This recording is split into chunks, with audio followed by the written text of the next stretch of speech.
Yeah, I'm just gonna go straight into the video because I have no idea what I'm gonna put in the outro. Oh, I know what I'm gonna say.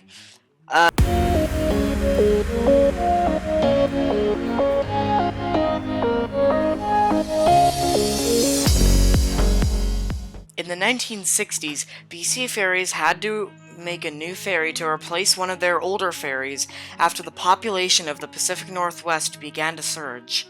Eventually, in 1963, a design would be proposed and approved by BC Ferries for a class known as the Powell River class.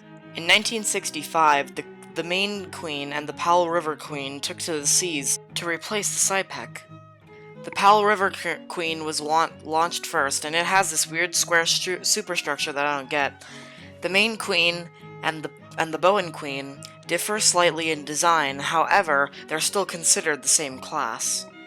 Now it's time to get into the best part of this video, snack bars. On board the Mayne and Powell River Queen, they originally had snack bars. However, these were removed because sometimes the capacity was not at the peak, therefore operating the snack bar was uneconomical. They were replaced with vending machines, seen here in this photo, which oddly enough looks very liminal to me. However, the Bowen Queen till this day still has a snack bar on certain routes. As seen here in this photo, she actually used to have big ramps, because the piers were not the same as normal terminal piers on the rest of the BC Ferries routes, therefore they needed a way of accommodating this.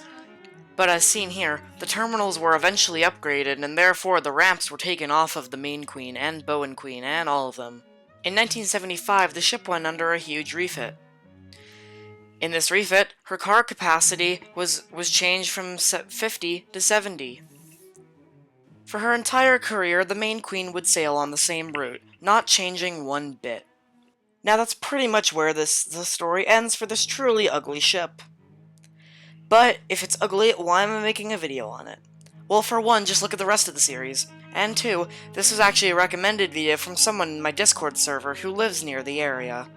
For some reason, they actually think this is a relatively beautiful ship, even though if you look at this little silhouette made by BC Ferries, there's not really much about it.